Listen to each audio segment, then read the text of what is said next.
শীত এখনো সেভাবে জাঁকিয়ে পড়েনি, এই যে একটা হালকা শীতের আমেজ, এই সময়টা কিন্তু পিকনিকের জন্য, ডে আউটিং এর জন্য পারফেক্ট। তাই আমরাও মানে ট্যুর প্ল্যানার ব্লগ আপনাদের জন্য নিয়ে এসেছি সেরকমই এক জায়গার হদিশ।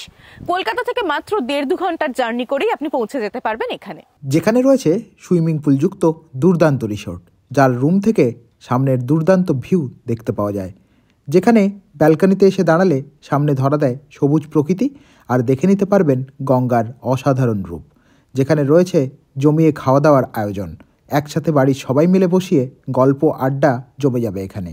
এর সাথে ঘুরে দেখে নিতে পারেন গড়চুমুক পর্যটন কেন্দ্র, যেখানে রয়েছে চিলড্রেন্স পার্ক, বোটিংয়েরও ব্যবস্থা রয়েছে এখানে। এছাড়া ঘুরে দেখে নিতে পারেন মোহনা, যেখানে দামোদর এসে মিশেছে হুগলি নদীতে। বিকেলে সূর্য যখন পশ্চিম আকাশে অস্তগামী, তখন নৌকোয় চেপে গঙ্গার বুকে ভেসে বেড়ান আর সেই সুন্দর মুহূর্তের সাক্ষী থাকুন। আমরা উত্তরপাড়া থেকে বাড়ির গাড়িতে সবাই মিলে এগিয়ে চললাম। চালকের আসনে আজ অভিব্রত। বালির জ্যাম কাটিয়ে NH-16 ধরলাম আমরা।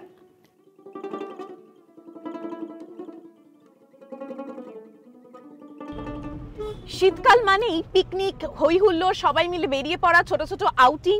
আর আমরা মানে ট্যুর প্ল্যানার ব্লগও এর অন্যথা করিনি। সবাই মিলে আমরা কিন্তু আজকে বেরিয়ে পড়েছি আর যাচ্ছি একটা নতুন জায়গায়, একদম কলকাতার কাছেই। ডে আউটিং এর জন্য পারফেক্ট হবে এই প্লেস। তার জন্য পুরো ভিডিও শেষ অবধি দেখতে হবে।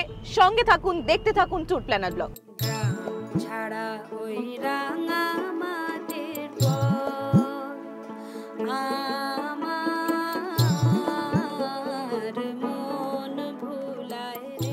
কোনা টোল প্লাজাটা পেরিয়েই আমরা গাড়ি দাঁড় করিয়েছি এখানে। জাস্ট একটা টি ব্রেক, ব্রেকফাস্ট আমরা এখানে করিনি। ব্রেকফাস্ট আমরা আমাদের ডেস্টিনেশনে পৌঁছে করব।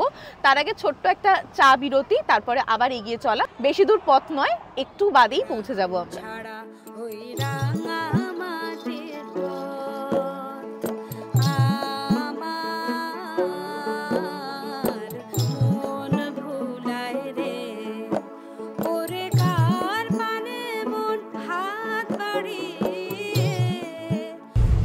গুগল ম্যাপের নির্দেশ মতন আমরা মেন রাস্তা ছেড়ে ভেতরের রাস্তায় ঢুকে পড়েছিলাম এবং এখানে জায়গায় জায়গায় বোর্ড রয়েছে। কোথাও লেখা আছে গড়চুমুক সামনেই, আবার কোথাও লেখা আছে উলুবেড়িয়া 58 গেট, সেটাও খুব কাছেই। সুতরাং এই যে আমরা ডে ট্রিপে যাচ্ছি, যদি হাতে আরো বেশি সময় নিয়ে আসেন বা নাইট স্টে করতে চান এখানে, তাহলে তার সাথে এই জায়গাগুলো অনায়াসেই ঘুরে নেওয়া যাবে।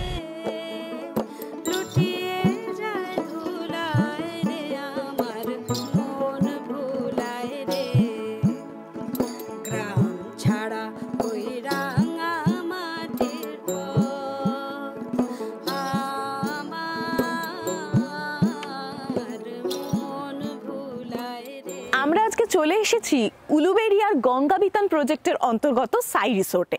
এই গঙ্গাবিতান প্রজেক্ট যেটা, এই যে এন্ট্রি গেট, এখান থেকে ঢুকেই প্রথম যে ঝাঁ চকচকে একদম নতুন রিসোর্টটা চোখে পড়বে, সেটাই হলো সাই রিসোর্ট। আর এই রিসোর্টেই আজকে আমরা একটা দিন কাটাবো।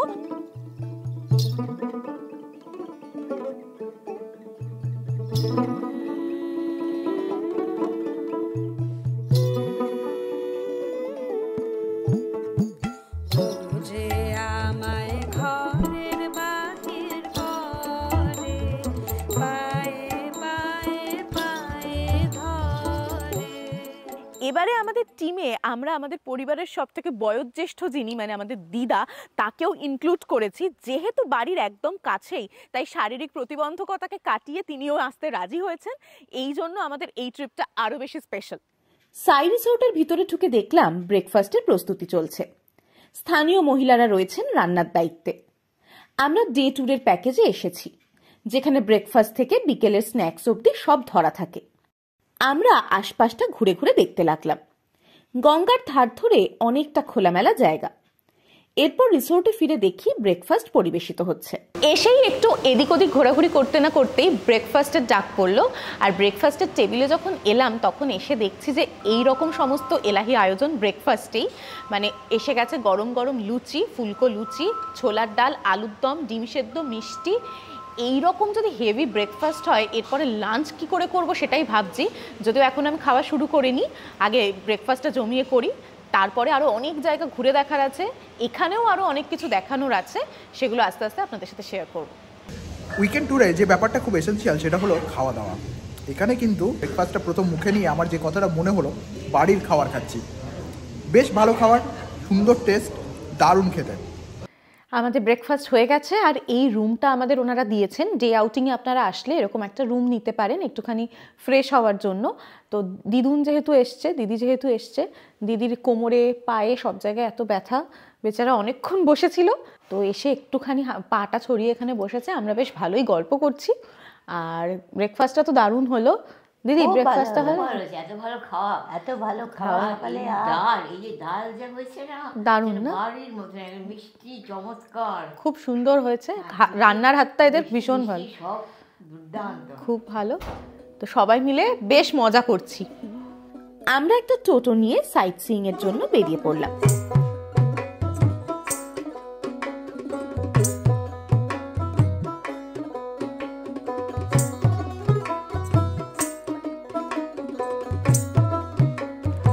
গঙ্গাবিতান থেকে আমরা একটা টোটো নিয়ে এখন বেরিয়ে পড়েছি চারপাশটা ঘুরে দেখার জন্য। আর প্রথমেই আমরা যেখানে এসেছি 58 গেট, আসার পথে তো অনেক জায়গাতে অ্যারোমার্ক ছিল 58 গেটের, তো এখন আমরা এসে পৌঁছে গেছি 58 গেটের। এই সেই 58 গেট, 58টা গেট রয়েছে বলে এইরকম নাম। এখানে দামোদর নদ হুগলি নদীতে এসে মিশেছে।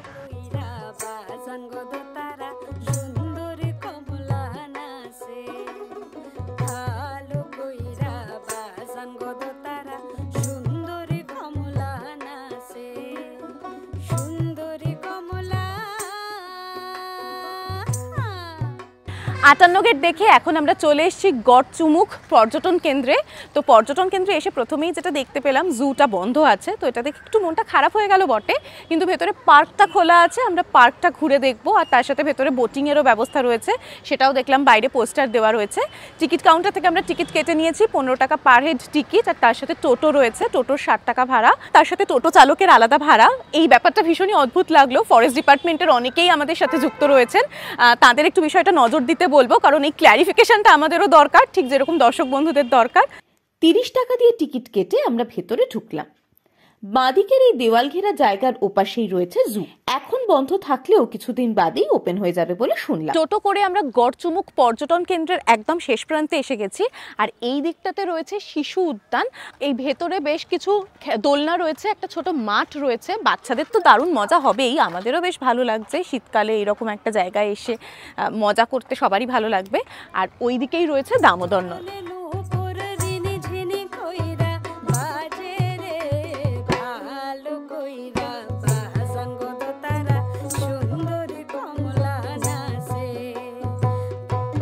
এরপর আমরা এগিয়ে চললাম মোহনার দিকে। আমরা এখন এসে পৌঁছে গেছি গড়চুমুখে। আমার পাশে যে নদীটা দেখতে পাচ্ছেন, এটা কিন্তু দামোদর নদ। এই দামোদর নদ এখানে এসে মিশেছে হুগলি নদীর সঙ্গে, আর এখান থেকে কিন্তু ফেরি সার্ভিস রয়েছে, যেটা যাচ্ছে ঠিক নদীর উল্টো দিকে। নদীর উল্টো দিকে রয়েছে বুড়ুল। এই জায়গাটাকে স্থানীয় মানুষেরা মোহনা বলেন। মোহনা বলার যে কারণটা, সেটা হলো এখানে এই যে দামোদর নদ, সেটা এসে মিশেছে হুগলি নদীর সঙ্গে, সেই জন্যই কিন্তু জায়গাটাকে মোহনা বলা হয়। আমরা এসেছি যে জায়গাটা থেকে, সেটা কিন্তু ওই যে দূরে দেখা যাচ্ছে, ওখান থেকে আমরা এসেছি, ঠিক নদীর উল্টো দিকেই দেখা যাচ্ছে ওই জায়গাটা।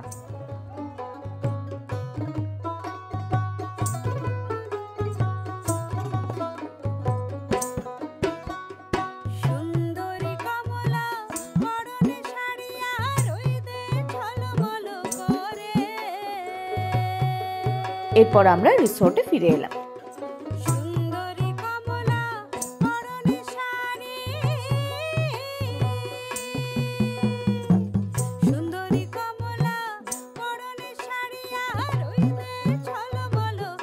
কিছুক্ষণ রেস্ট নিতে না নিতেই লাঞ্চ সার্ভ করা হলো।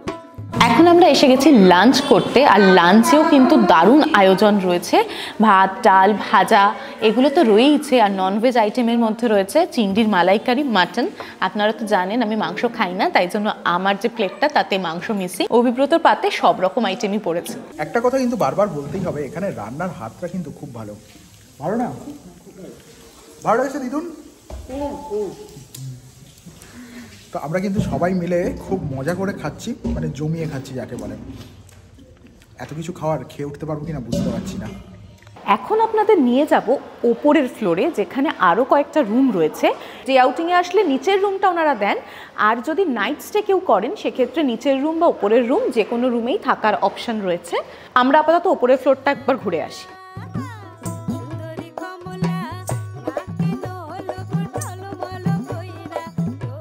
আমরা এসে গেছি ওপরের ফ্লোরে। এই ওপরের ফ্লোরে দুটো থাকার জন্য রুম রয়েছে, আর মাঝখানে রয়েছে একটা বেশ বড় এরকম বসার জায়গা। এখানে বসে দিব্যি আড্ডাটা জমে উঠতে পারে। আর ওপরে তার সাথে রয়েছে এরকম সুন্দর একটা ব্যালকনি। এই এখন তো শীতের সময়, এই রকম সময় শীতের যে এই মিষ্টি একটা রোদ গায়ে মেখে এখানে বসে চায়ের কাপ কফির কাপ হাতে নিয়ে গল্প করতে বেশ মজাই হবে, তাই না? আর যদি বন্ধু বান্ধবরা আসেন ডে আউটিংয়ে বা নাইট স্টেও যদি হয়, সবাই মিলে এখানে বসে দিব্যি হই হুল্লোড়টা জমে উঠবে। এখন আমরা এসে গেছি একদম টপ ফ্লোরে, মানে ছাদে। এখানেও কিন্তু দুটো রুম রয়েছে, মানে আমরা একদম নিচের যে ফ্লোরটায় রয়েছি গ্রাউন্ড ফ্লোরে সেখানে একটা রুম, মাঝের যে ফ্লোরটা সেখানে দুটো রুম, আর এখানে দুটো রুম, মোট 5টা রুম রয়েছে এখানে। আর আমরা রয়েছি গঙ্গা বিতান প্রজেক্টের অন্তর্গত সাই রিসোর্টে, তাই এখান থেকে গঙ্গাকে তো দেখতেই হবে। এখান থেকে মানে একদম ছাদ থেকে গঙ্গার ভিউটা খুব সুন্দর। এই যে সামনেই গঙ্গা। এই রিসোর্টটার প্রতিটা কোণা এত যত্ন নিয়ে সুন্দর করে সাজানো, সেসব দেখতে দেখতে এখন আমরা এসে পৌঁছে গেছি ছাদে। আর এই যে ছাদ লাগোয়া যে দুটো রুমের কথা বলছিলাম, সেই রুমগুলো কেমন সেটা আপনাদের একবার দেখাই।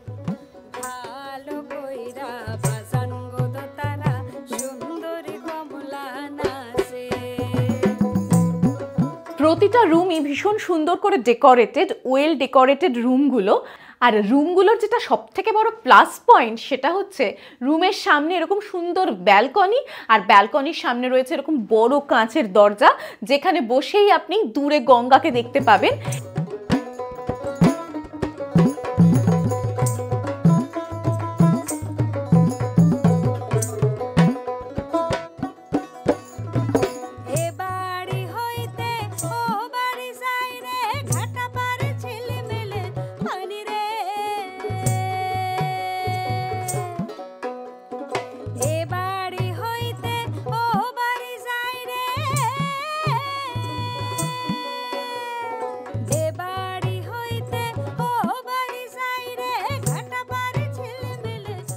ওখানে রেস্টও নিয়ে নিয়েছি আমরা। এইসব করতে করতে বেশ কিছুটা সময় কেটে গেছে, আর এখন আমরা যাচ্ছি একদম গঙ্গার ধারে। এখন আমরা নৌকো বিহারে যাচ্ছি।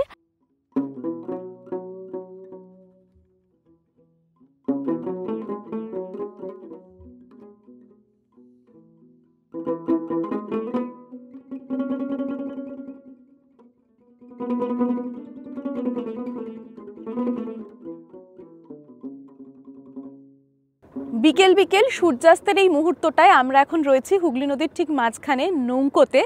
আর এই সময়টায় তো ভীষণ ভালো লাগে, মানে এই পড়ন্ত রোদের যে একটা লালচে আভা সেটা চারদিকে ছড়িয়ে পড়েছে, আর এই জলের ওপর সেই রিফ্লেকশনটা দেখতে ভীষণ সুন্দর লাগছে। আমরা বেশ কিছুক্ষণ এখানে দাঁড়িয়ে থেকে সেই দৃশ্যটা উপভোগও করছি। আর মনে হচ্ছে এখানেই বেশ কিছুক্ষণ দাঁড়িয়ে থাকি, সময় যেন থমকে গেছে কিছুক্ষণের জন্য এখানে। ওরে সুন্দরীরা নাবের মাঝি কোন দিনে সারি বাড়ি নাও আমি যেন জানি মাঝি রে। ওরে ওরে সুন্দরীরা নাবের মাঝি কোন দিনে সারি বাড়ি নাও আমি যেন জানি মাঝি রে। সন্ধ্যের মুখে আমরা রিসোর্টে ফিরে এলাম, আর ফিরতেই আমাদের সামনে গরম গরম চা ও স্ন্যাক্স এসে হাজির। গঙ্গা বিতানের সাই রিসোর্টে আমরা এসেছিলাম ডে আউটিংয়ের জন্য। দিনের আলো নিভে গিয়ে অন্ধকার হয়ে গেছে, আর আমাদেরও ফেরার সময় হয়ে এলো। যাওয়ার আগে ওনারা চা বিস্কিট তো দিয়েই ছিলেন, তারপরে এখন সামনে গরম গরম স্ন্যাক্স এসে হাজির। নানান রকম রয়েছে স্ন্যাক্সে, দেখতে পাচ্ছি। এই স্ন্যাক্সটা খেয়ে তারপরে আমরা বাড়ির পথে রওনা দেব। সকাল থেকে এখানে আসার পর কিভাবে যে সারাটা দিন কেটে গেল নিজেরাও বুঝতে পারলাম না। জাস্ট নির্ভেজাল একটা সুন্দর সময় কাটানোর জন্য উইকেন্ডে আপনারা আসতে পারেন, ঘুরে যেতে পারেন গঙ্গা বিতানের সাই রিসোর্টে। রিল্যাক্স করার জন্য এই জায়গাটা দুর্দান্ত একটা চয়েস হবে আপনাদের। একদিনের ট্রিপ শেষ, ফিরে চললাম বাড়ির উদ্দেশ্যে।